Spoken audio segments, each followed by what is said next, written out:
One of very many in the category of circus-themed pizza restaurants with animatronics is Circus Time Pizza.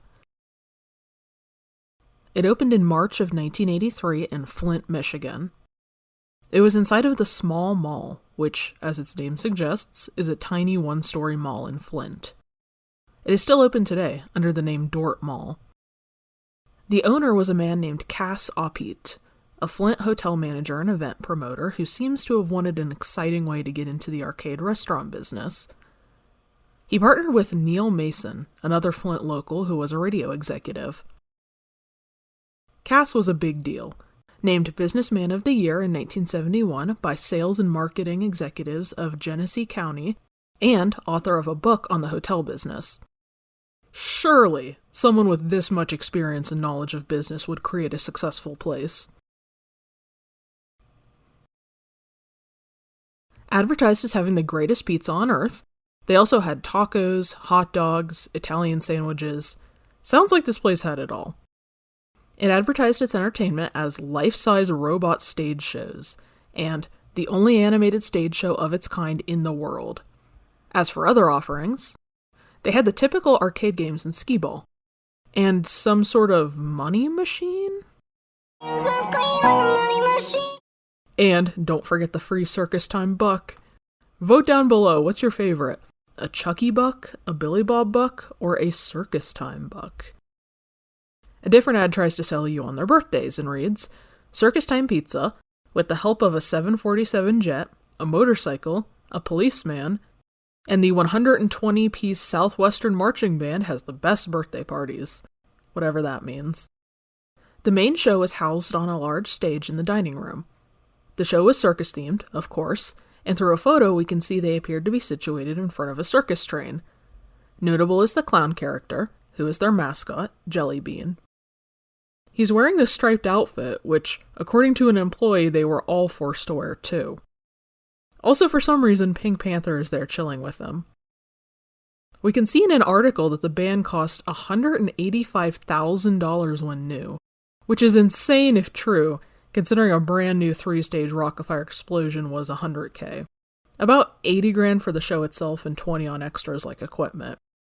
The characters consisted of Kenny Rodgers, not any sort of animal or parody I guess, just the literal human Kenny Rodgers, a drum-playing rabbit named Tom Tom Jack, a tiger lady, a guitar-playing bear, an elephant on a saxophone named Toulouse LeTrunk, the clown ringmaster, Jel E Bean, and finally a panda bartender named Poco Loco. I don't know why this circus animal band needed a designated bartender, but he sounds like he's got to be at least the second coolest panda animatronic. Pepperoni and Sylvester Stallion at the Pizza Planet. I'm guessing they bought off-the-shelf stuffed animals to be kept inside of the circus train, and that's why Pink Panther is chilling with them. There's a photo of a human animatronic standing on one of the stages, which is labeled as Kenny Rodgers. I think I kinda see the resemblance. They got him standing here playing his electric guitar with an American flag and some juggling equipment on stage. According to an article, the main show is in the dining room as mentioned earlier, and there were 2 smaller stages with Elvis and the Kenny Rodgers in separate rooms, called the EL room and the Ringmaster room. Cass went all over the place to get inspiration for his restaurant and see what animatronics were out there. It says that his main show was custom made for the restaurant, designed by Mike Hanfield out of Tampa, Florida. Mike was an engineer who graduated from the GMI Engineering and Management Institute, which later became Kettering University. We don't know a lot about his animatronics company or what all he made, but he was contracted by Cass and made the main stage circus show. I'm starting to see why this show cost so much. Apparently the technology on the robot's hands and fingers, yes, fingers, was so advanced that Mike went on to work in the medical industry making prosthetics for humans based on what he made for the Circus Time show. According to him, the synthetic substance on the fingers helped the robots be able to lightly grasp and pick up things as fragile as styrofoam cups, and could change their grip strength to pick up more pliable substances. This honestly sounds like something you would hear Henry Emily and William Afton making. I can't believe this is a real company. The articles make it sound like the main stage show and the cabaret-type shows were made by different companies, so whoever made the other two bots is completely unknown. While looking for more photos of this place, I came across this note published in the newspaper, which references a photo that seems to have been taken and published of their mascot Jel E Bean on the outside sign, apparently visible in the back of a photo of an article about drag racing and other events going on in the dilapidated small mall's parking lot. It reads, Flint Journal photographer Jane Hale and staff writer Kim Crawford were probably very amused taking a picture of our main character, Jel E Bean, hanging from our sign and labeling their story, Hanging Out at the Small Mall, August 16th. We wonder if they are aware of the thousands of youngsters who are entertained by Jel E Bean. We wonder if they are aware that Jel E Bean, every month, visits the pediatric wards of all Flint hospitals, bringing the children gifts, spending a little time with them, and giving them a glow of sunshine while they are confined. We wonder if they are knowledgeable that Jel E Bean spends 2 hours every Thursday morning with the Kitty Capers program at Riverbank Park, entertaining children. We wish these 2 newspaper employees could have been with Jel E Bean when he traveled 80 miles to the summer camp of muscular dystrophy and entertained the patients as they were taken out of their wheelchairs and put into a swimming pool. We wonder if these 2 people were aware that Jel E Bean hosted free tours, pizzas, and refreshments for over 3,000 children in the Flint area, from elementary schools, day nurseries, as well as Boy and Girl Scout troops.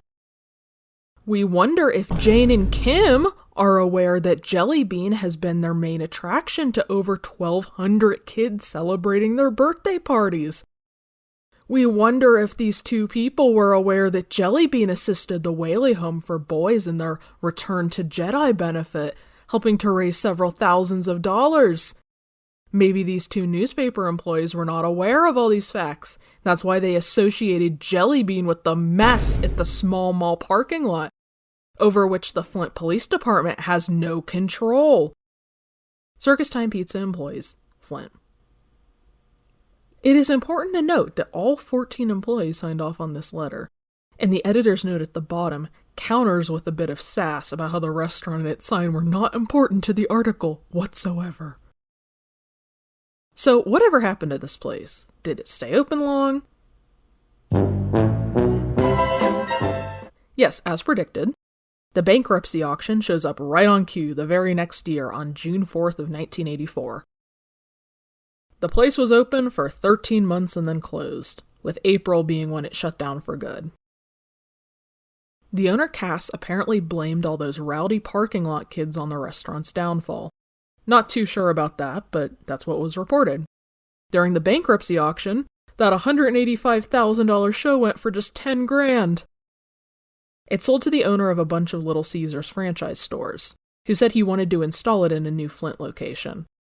Looking into this, I could find absolutely no record of any sort of circus show being in a Little Caesars. Although the chain itself wasn't completely without animatronics, I just don't think this show ever ended up in one. I can't find much about the owner or any mention of the show being used anywhere ever again. It's sad that the place was so short-lived. It looks like they genuinely tried to be different, with walk-around characters being actual clowns and people dressed up as circus performers. Instead of doing a teen dance night like many competitors, they did an adults-only Circus Time Pizza After Dark promotion late at night, which is certainly a choice, but no one else was really doing that at the time. In an article after closing, parallels are drawn to the bankruptcy of the company that Circus Pizza was imitating, showing how even Pizza Time Theater was filing. Cass had hopes of franchising and competing with Pizza Time, and poured $700,000 into this project.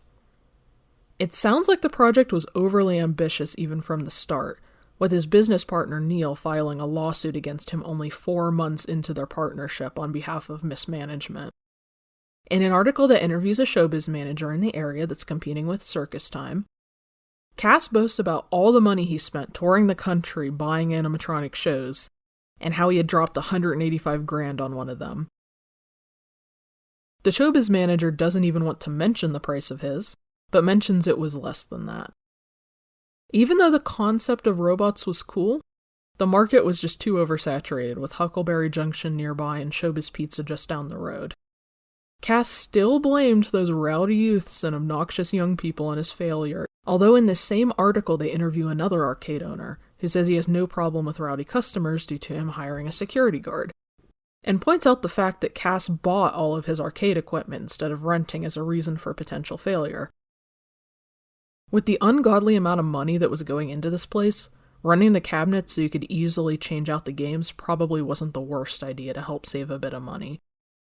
Paying for a study to see where things went wrong, Cass discovered he could have made a lot more profits by offering carry-out pizza to a more diverse audience. But by the time he learned this, he was already broke and couldn't afford to change anything. He might have spent too much time trying to keep the kids in leather jackets away and not enough time researching what business models actually work. Overall, this was just another example of a short-lived concept, and his failure was less due to changing trends or the video game crash, and more an overly ambitious owner who didn't do quite enough research before opening. The place still has remnants in Flint, with the Jel E Bean sign still being in the small mall parking lot, and who knows where those bots ended up. What's your opinion on this place?